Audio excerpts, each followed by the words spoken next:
こんにちは、ミッキーです。今回はベトナムニャチャン極上リゾートのすべてとしてお届けします。ニャチャンの沖合に位置し、宿泊、飲食、アクティビティが一体で整備されたリゾートエリアホンチェ島。先日ご紹介しました本土とは異なる島全体の規模を持ち、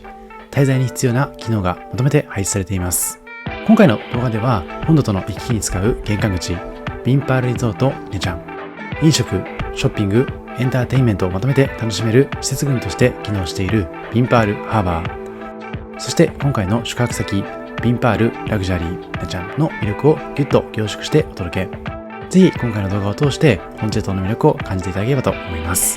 このチャンネルではカフェ巡りなど日常を少し豊かにする情報をお届けします。少しでも応援してくださる方はチャンネル登録をして次の動画も見逃さないでください。ちなみに今回ご紹介するお店の Google マップ位置情報は本動画の概要欄から確認することができますので、実際にお店に訪問する際の参考としてご活用ください。Too many days in the darkness without a glimpse of the light。 さて、まずは今回訪れたニャチャンの玄関口となりますカムラン国際空港。前回の動画でご紹介した通り、今回の旅では成田空港からハノイを経由しニャチャンへ到着。往復で 93,656 円でした。空港に到着後は今回の滞在先ビンパールリゾートニャチャンの担当者がネームボードを持ってお出迎え、安心して送迎していただくことができました。さて、こちらはビンパールリゾートニャチャン。ホンチェ島に位置します大規模リゾート施設で、到着後に最初に利用するのがこちらのメインエントランス。ご覧のようにエントランスは天井が高く、ロビー全体が見渡せる構造で、チェックインカウンターとゲスト用の待機スペースが広めに配置されています。到着後には担当スタッフが常駐していまして、事前に共有されている予約情報に基づきチェックインが進みます。チェックイン手続きでは滞在者の情報登録と合わせて島内で利用します顔認証システムの登録を実施。このシステムはご覧のようなロープウェイ乗り場や島内施設のゲート通過時に使用され、滞在中の本人認証に利用される仕組みです。大きな荷物はスタッフさんに預かっていただき、客室まで運ぶ形になっているのも嬉しいポイント。大きな荷物を預けてからご自身はこの後こちらのロープウェイもしくはフェリーで移動します。さて、こちらはロープウェイでの移動の様子。全長約 3320 メートルの海上ロープウェイで本土とホンチェ島を結ぶ世界最大級の海上ケーブルカーです。従来ボートでの移動では天候の影響を受けやすかった島へのアクセスを風や波に左右されにくい安定した交通手段として整備されました。ロープウェイはご覧のように海上を横断するルートで、進行中はリゾート全体の配置が上空から確認できます。なお所要時間は一定で、後ほどご紹介しますフェリーと比較しますと少し移動時間は長めに感じました。とはいえ海上を渡るルートならではの眺望は天気が良ければなお美しいので、一度は体験してみてほしいです。さて、こちらはフェリーで移動する際の様子。もう一つの主要な移動手段で、売り場はご覧のような近代的な建物。入り口から待合エリアまで立体的に設計されていまして、改札エリアや待機スペースが整理されているので流れを把握しやすい構造になっています。まるでスターウォーズエピソード1のナブーを思わせるような曲線的で未来的な印象の空間。外観から内部まで統一されたデザインが特徴でした。この雰囲気もあり、到着時には自然と気分が上がります。顔認証システムを通過して搭乗口へ進む点はロープウェイと同様で、認証後はそのまま誘導に従って乗船エリアへと移動します。フェリーの所要時間はロープウェイより短く、島内外の移動を効率よく進めたい場合に選びやすいような移動手段です。運行間隔は一定でありつつ、満員になり次第の出発となるので、時間帯によっては待ちが発生します。ただ発着所にはベンチが設置されまして、雨を避けるようなこのスペースでゆったりと待てるので、ストレスは少ない環境でした。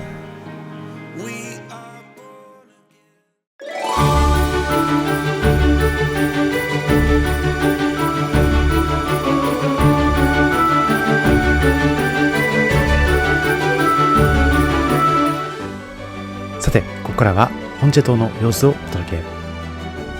こちらビンパールハーバーはホンチェ島側に整備された大型の複合エリア。飲食、ショッピング、エンターテインメントをまとめて楽しめる施設群として機能しています。入場自体は無料で、利用する店舗やサービスに応じて料金を支払う形式のため、滞在中に気軽に立ち寄りやすい環境が整っています。ビンパールハーバーは複数のテーマゾーンで構成されており、各エリアごとに明確なコンセプトが設定されています。南フランスの海辺を思わせるようなモナコ、エンターテインメントに比重を置いたフォントビレ、インドシナ建築を取り入れたインドシネなど、ゾーンごとに建物の設計思想が異なります。そんな感じで区画ごとの雰囲気が大きく変わるので、同じエリア内でも場所によって印象が切り替わる構成です。ハーバー内には飲食とショッピングに加えてアミューズメント施設も複数併設。屋内外で楽しめるアトラクションが点在しており、短時間でも利用できるタイプの娯楽も多く用意されています。食事と買い物以外の選択肢も幅広く、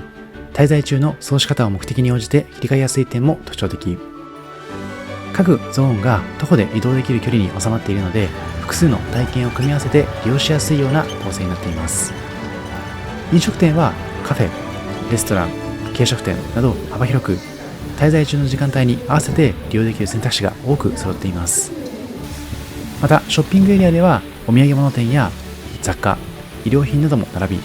買い物の環境も用意。また後でご紹介しますけれども、夜間にはライトアップも行われ、日中とは異なる景観になっていきます。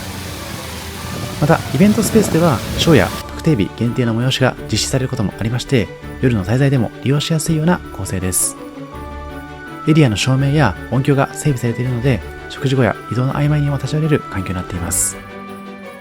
またゴーカートをはじめとした小規模アクティビティやサウナなどリフレッシュ施設も併設されています。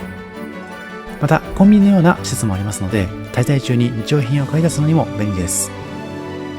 なお意外と営業時間が短く、21時頃には閉店するお店が多いので、そのあたりは事前のチェックをお勧めします。さてこちらはこの後宿泊施設に向かっていく時の様子。このエスカレーターが目印になっていますので、ちょっと歩くんですけれども参考にしていただければと思います。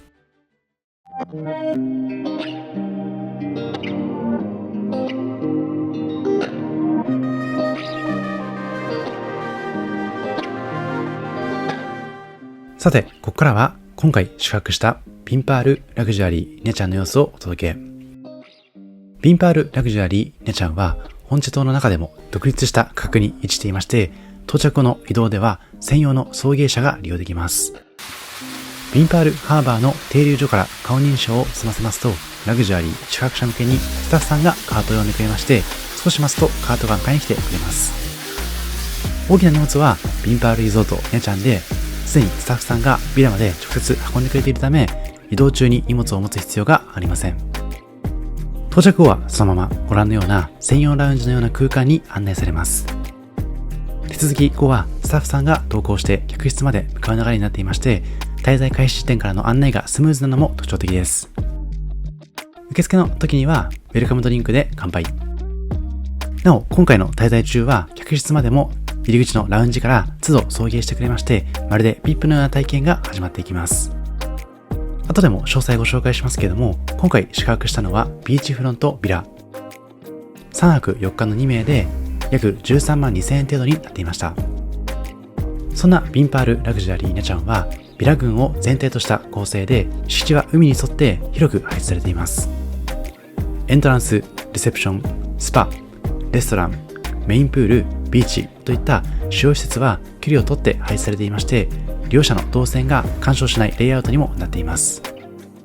さてこちらはプールの様子。メインプールはレストラン棟に隣接して設置されていまして、ビーチとプールの行き来がしやすいような動線。プールサイドにはパラソルとチェアが配置されていまして、日差しの強い時間帯でも利用しやすいような環境になっています。また浮き輪用の空気入れもスタッフさんが対応してくれまして、滞在中に必要な備品がその場で揃う仕組みになっています。もちろん有料でプールで利用可能な浮き輪だったりとか水鉄砲なども貸し出ししていますので、必要だと感じましたら都度レンタルすることもできます。プールもそうですけれども、こちらのビンパールラグジュアリーに関しましては、ビラ同士も一定の間隔がありまして、周囲の滞在客の音が届きにくいような環境になっていますので、まさにプライベートビーチ感あふれる空間で過ごすことができます。敷地内は緩やかなカーブを描く道路で繋がれていまして、歩いて移動することもできますが、専用カートでの移動に合わせた設計になっています。さて、敷地の海側にはビーチエリアが広がっています。ビーチエリアも宿泊者が自由に利用できる環境になっていまして、ビーチにはデッキチェアが並んでいます。ビーチで利用することができますタオルもスタッフさんから受け取る形式で提供。波が穏やかな時間帯が多く、海に入る場合でも利用者の動きが把握しやすいような距離で構成されています。宿泊者のみに利用者も限られていますので、まさにプライベートビーチのように堪能できます。なお、屋外スペースの多くは植栽で囲まれまして、建物の規模が大きい一方で視界に緑が入りやすいような構成。また海側にはビラの並びとビーチエリアが広がりまして、内側にはレストランとかスパといった共用施設が点在しています。特に朝だったりとか、ご覧のような夕焼けのタイミングは景色が抜群になっていますので、滞在期間中はこういった瞬間を狙って写真や動画に収めていただくと良さそうです。なお、名前からもわかるかもしれませんけれども、ビンパールラグジュアリーは同じホンチェ島内にあるビンパール系列の中でも上位カテゴリーとして位置づけられています。ビンパールリゾートニャチャン、ビンパールリゾート&スパンニャチャンベイ、ビンパールビーチフロントニャチャンといった別のホテルもありますが、それらのブランドに比べて客室数が少なく、プライベート性と静けさを重視した設計が特徴的です。サービス体制もラグジュアリー専用の運用が取られていまして、チェックインから館内の移動まで一貫してスタッフさんが対応してくれます。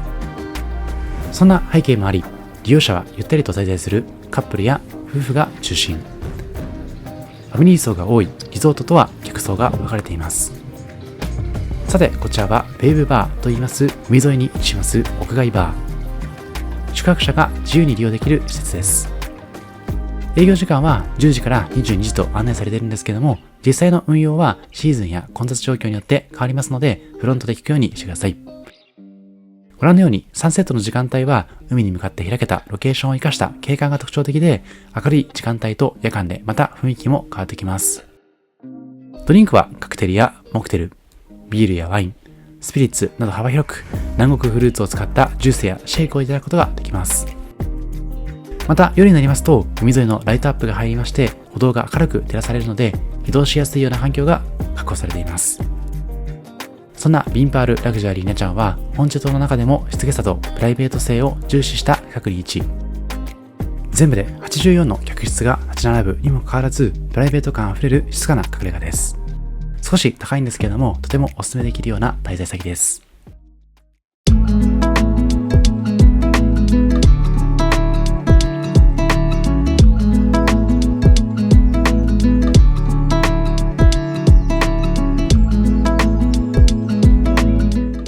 さて、ここからは客室のご紹介。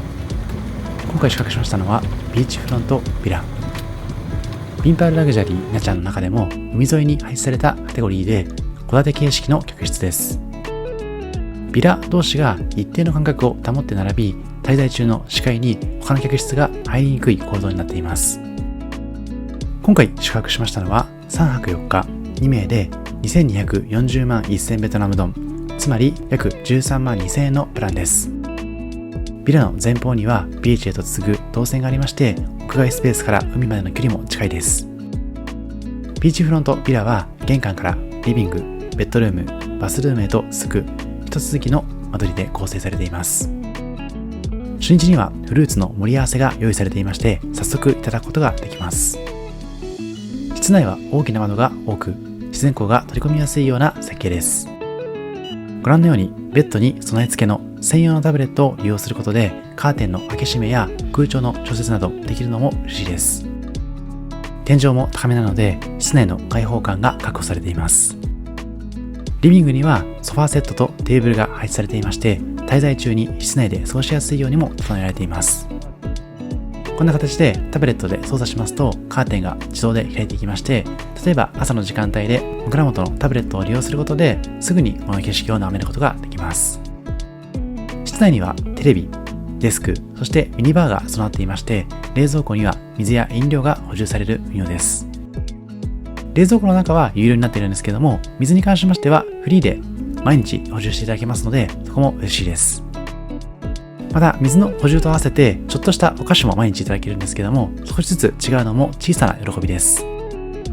またクローゼットの中にはルームウェアがあったりとか、館内を移動する時のこういったバッグも用意されていたり、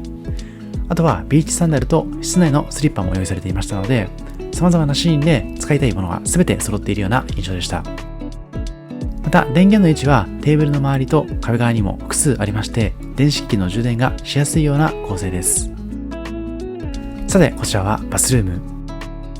バスルームには独立したシャワースペースとバスタブを設置。両目的に応じて使い分けすることができます。洗面台は大きめの作りになっていまして、収納スペースとアメニティがまとめて配置。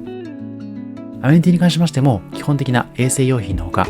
ボディケア用品がセットで提供されています。また水道も2口ありましたので、朝の準備を複数人ですることもできます。清掃は通常1日1回。タオル類は必要に応じて追加が可能です。またこのお部屋全体としまして周囲が植栽で区切られていますので、隣接するビラからの視線が届きにくい環境です。ドライヤーの風量も十分でした。さてもう一つ、部屋の奥にはプライベートプールも用意。室内はビーチやプールがありますので、あまり使うことはないかもしれませんけれども、お子さん連れの場合には親の目が届く範囲で楽しめますので安心なのかもしれません。こちらは冷蔵庫の様子。備え付けのアイテムの他にもスペースがありますので、例えばビンパールハーバーで購入したものを格納するのもいいかもしれません。さてこちらが先ほど触れましたお菓子。昼間アクティビティなど楽しんだ後に部屋に戻ると設置されていますので、ちょっとした喜びにもなっています。さてこんな形で扉を開けるとすぐ目の前はビーチ。まさにビーチフロントビラという名前がふさわしいようなお部屋になっています。この地域行ってみたいと思っても情報量が多すぎて迷うことありませんか？このチャンネルでは実際に足を運んで体験したリアルな視点から観光や施設の魅力を丁寧にご紹介していきます。観光 PR や施設紹介、店舗紹介のご相談は概要欄のリンクからお気軽にどうぞ。それではこの後の店舗紹介もぜひ楽しみにしてください。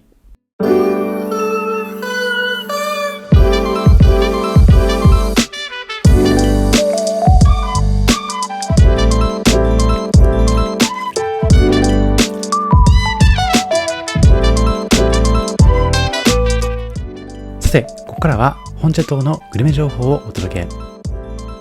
まずカートでビンパールハーバーに戻ってきます。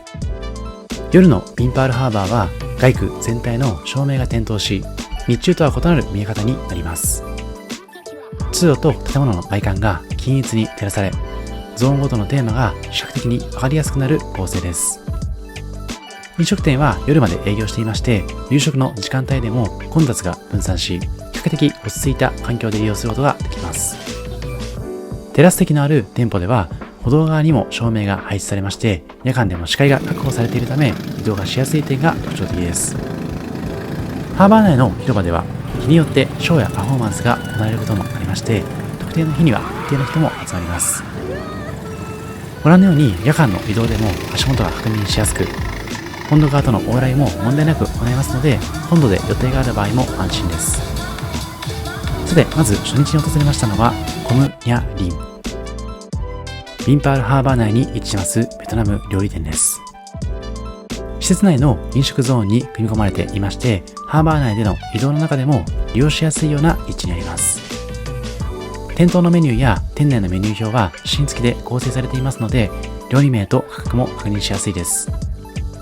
簡単な説明も載っていますので Google レンズも駆使しつつ気になるものを注文していただければと思います。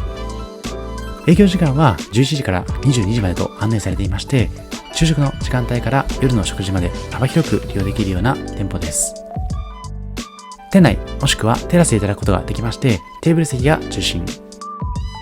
訪問時は冷房の効き目があまり強くなかったので、この日は外のテラス席でいただいています。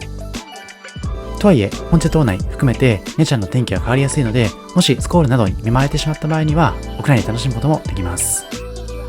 さてまずはビアサイゴンで乾杯。そんなビアサイゴンはベトナム国内で広く流通しています大手ビールブランド。ベトナム最大の国産ブランドなので、まずはいただいてみてほしいです。続いては料理。こちらはブンチャーハノイ。ブンチャーはハノイで広く知られます米麺の料理。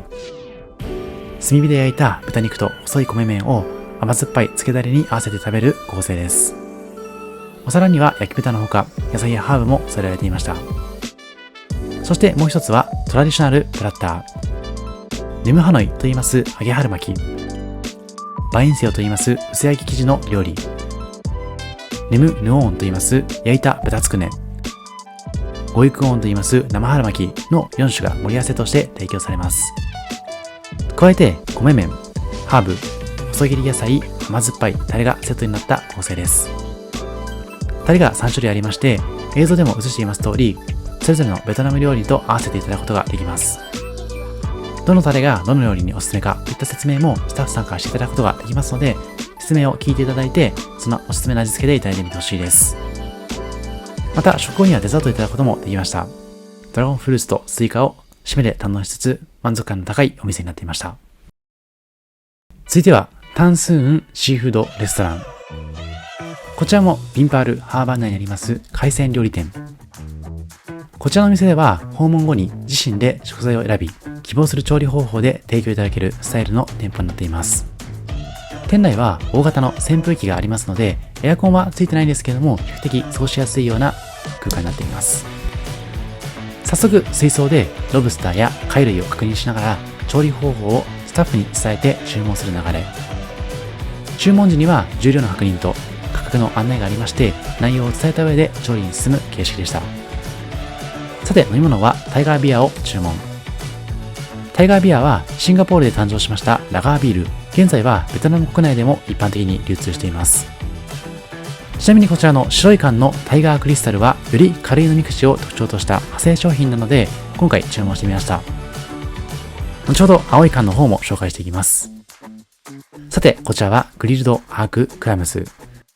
殻を半分に開いた貝が正方形に近いような白いお皿になりまして、上には刻んだ具材と粗く砕いたナッツが乗っていました。さてこちらはグリーンロブスター。今回2匹いただいてるんですけども、2匹それぞれ違った調理方法でいただき、合計価格は78万4000ベトナムドンです。今映していますのは身の表面にソースをかけずボイルで加熱したシンプルな仕上がり。殻をきれいに割っていただいて、頭から尻尾まで断面が見える肉々しい盛り付けでいただくことができました。先ほどの貝同様野菜も添えつついただくことができますので、野菜と合わせてこのロブスターもいただいてみてほしいです。もう一つは身の表面にソースをかけて焼いたようなロブスター。味がついていますので、そのタレと焼き加減を合わせながらいただくことができます。先ほどのボイルとはまた違った味になっていまして、風味も強かったので、より満足感高くいただくことができました。もちろんボイルの方も美味しいですし、それぞれ好みも違うかと思いますので、ぜひ参考にしつつ、お好みの調理方法を提案してみてほしいです。もちろんエビや貝以外にも気になるものがあれば随時注文していただければと思います。続いては食後に訪れましたチャム・ダラット。チャム・ダラットはベトナム中部高原の都市ダラット発祥のスイーツブランド。特にアボカドを使ったデザートを代表商品として展開していまして、店舗ごとにブランドの統一した世界観で営業しています。アボカドを丸みのあるキャラクターとして表現したオリジナルのデザインも用意されていまして、店頭やメニューのビジュアルにも取り入れられていました。看板メニューのケムボーというのはアボカドをそのまま生かしたアイスクリームとして案内されまして、ブランドを象徴するような存在になっています。今回のようにハーバー内で軽くデザートを取る場面で訪問してほしいような店舗になっています。今回注文しましたのはスペシャルアボカドアイスクリーム。アボカドを主素材としたアイスでブランドの中でも代表的なメニューになっています。もう一つウーロンミルクティーの M サイズも注文。M サイズでも結構大きいサイズになっていましたので、こちらでテイクアウトしていただくのもいいかもしれません。ミルクティーはウーロン茶を使ったミルクティーなんですけども、甘さが控えめなのも良かったです。さてこちらのアイスに関しましては甘さもありながらもくどくないような印象でとても食べやすかったです。さてこちらはラ・ビエトコーヒー。ベトナムでコーヒー豆の生産から焙煎までを一貫して行うロースタリーブランドのラ・ビエトコーヒー。こちらも先ほどのチャム・ダラットさん同様、ダラット産のアラビカ種のコーヒー豆を中心に使い、産地の特徴を生かしたコーヒー作りを行うようなブランドです。抽出方法や豆の種類に合わせたメニューが用意されていまして、軽い飲み心地のものから濃い味わいまで幅広い選択肢が揃っています。こちらもまさに食後の口直しにおすすめな店舗になっていまして、もちろんテイクアウトでも購入することができますので、例えば本島を観光した後、このビンパールハーバーに戻り、こちらでコーヒーを買った後に宿に戻るというのもいいかもしれません。様々なメニューがあるんですけども、この日はアイスココナッツミルクコーヒーとアイスコーヒーのコンデンスミルクも注文しています。いずれもベトナムコーヒーになっていますので、氷を溶かしながらゆっくりと飲むことでカフェインを取りすぎないように注意してほしいです。そして最後はニャチャンクアン。こちらは営業時間が22時までと案内されているんですけども、閉店直前の時間帯でも滑り込むことができまして、なんだかんだ22時過ぎまでずっといただくことができました。22時になりますと多くの店舗が閉まってしまいますので、そんな時に覚えておいてほしいような店舗になっています。こちらではベトナムの代表的な料理をいただくことができつつ、ハンバーガーなんかも用意されていました。メニューの種類も非常に豊富で、ベトナム料理からファストフードまで幅広く用意されている点がおすすめです。先ほどの白い缶のタイガービアはクリスタルという派生系だったんですけども、こちらは一番ベーシックなスタンダードなラガーとして知られています。さて、このお店で注文しましたのはベトナミーズビーフヌードル、ビーフのフォーです。牛肉を使用したフォーでスープと細い米麺を合わせたような構成です。牛肉のスライスが添えられつつ、麺と具材を一緒に食べ進める形式になっています。前回の動画ではハノイでおすすめなフォーのお店もご紹介していますので、よかったらそちらも楽しんでほしいです。ハノイでご紹介した店舗はミシュランのビブグルマンにも選ばれているお店だったんですけども、意外とこちらでいただいたフォーも十分に美味しいと感じることができました。さて、こちらはシーフードスティアフライドヌードル。海鮮を使った炒め麺になっていまして、複数の具材と麺を炒め合わせた料理です。ぜひこちらも試してほしいです。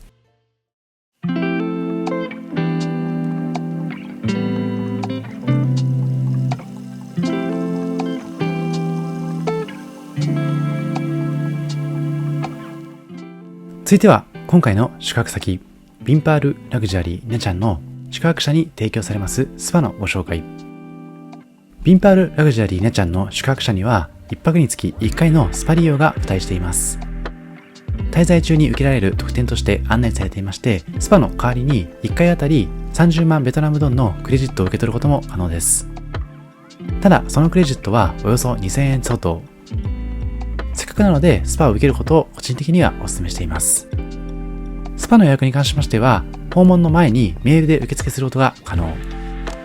予約の段階から希望日時と施術内容を伝えることで登録が完了します。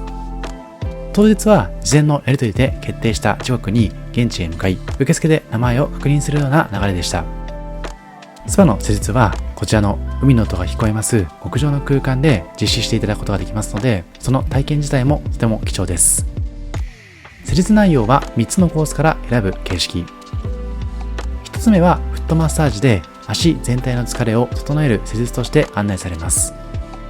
2つ目はトラディショナルマッサージ。ベトナムの伝統的な技法やオイルを用いた施術として紹介されます。3つ目はハーバル、バリニーズインスパイアドマッサージ。バリの手法やハーバルエッセンスを用いる施術として実施されます。また施術前、施術後に関しましては受付でウェルカムドリンクと生姜のサービスもありますので、そちらも楽しみながらこのスパの体験全体を堪能することができます。さて最後はビンパールラグジュアリーニャチャンのモーニングビュッフェのご紹介。ビンパールラグジュアリーニャチャンの朝食はブルーラグーンと言われます空間で提供されるビュッフェ形式。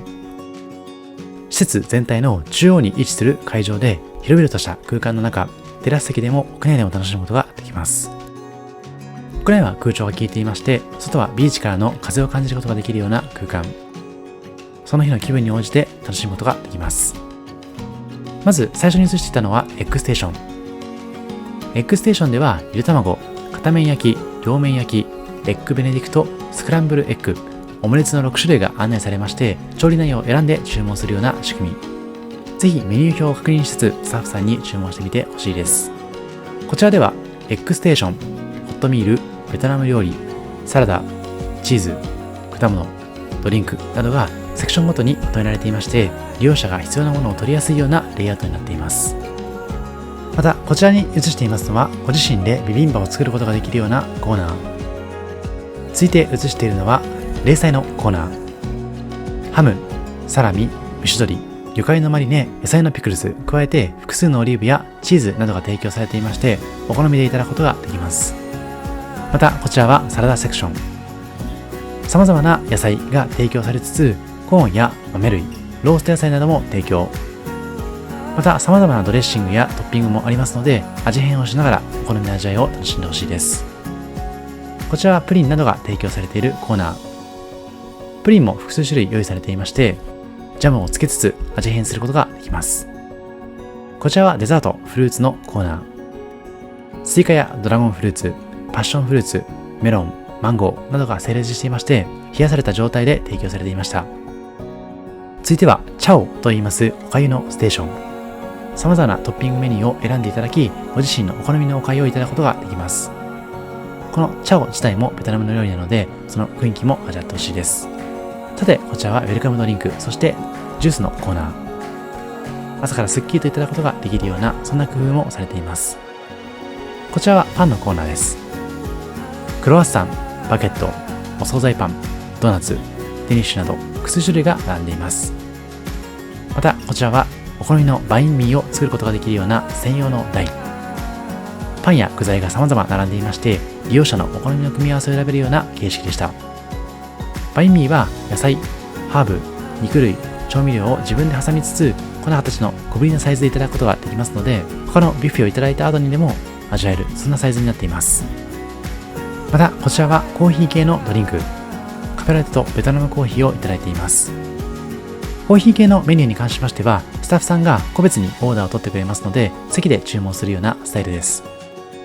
基本的にはスタッフさんが気を配ってくれてるんですけども、ご自身のタイミングでコーヒーを追加したい、または注文したい場合には、スタッフさんに声をかけていただいて注文してみてほしいです。さて、こちら先ほどご紹介しましたエッグステーションで注文したオムレツなどの様子。オムレツに関しましても複数種類ありましたので、滞在期間が200以上の場合には、いろんなメニューを楽しんでいただきつついただいてみてほしいです。もちろん全部美味しいんですけども、個人的にはシンプルなスクランブルエッグが美味しかったなと思っています。またこのクロワッサンも小ぶりなサイズで美味しかったです。こんな形で一度の食事だけでは全て味わうことができないほどの多様な種類、そして美味しい料理が提供されていますので、存分に吟味していただきつつ朝のエネルギーチャージをしてほしいです。さて、今回は極上リゾートの全てと題しまして、ポンチェ島の魅力を存分にお届けしてきました。今回宿泊しましたのはビンパールラグジュアリーだったんですけども、特にサービスが良かったので、他のビンパールリゾートに比べると2倍ぐらいの値段はするんですけども、ぜひとも宿泊してみてほしいです。最近だと東京都内で宿泊した場合も1万5000円以上することが多いかと思いますので、2万円から3万円程度でこのサービスを受けられるという体験は十分に満足度が高いかなと思います。もちろんラグジュアリー以外のリゾートに泊まった場合にも、途中でご紹介しましたビンパールハーバーだったりとか、その中の飲食店の魅力は堪能することができますので、それだけでも十分いい体験かもしれません。さて、ここからはアフタートーク。あなたのおすすめリゾートはというテーマです。これまでにもベトナムのダナンだったりとか、オーストラリアのケアンズ、そして今回のベトナムニャチャンなど様々なリゾートを訪問していまして、動画にはしていないんですけども、フィリピンのセブ島だったりとか、アメリカのハワイ、日本でいうと沖縄など様々なリゾートを私個人としても訪問しています。その中でも特に物価が安くてプライベートビーチ感感じられたのが今回のニャチャンの魅力でした。とはいえまだまだリゾートを堪能したいと思っていますので、皆さんの中でもおすすめがありましたらコメント欄の方で教えてほしいです。個人的には定番ではありますけれども、やはりモルディブにはいつか行ってみたいなと思っています。以上、ミッキーでした。ありがとうございました。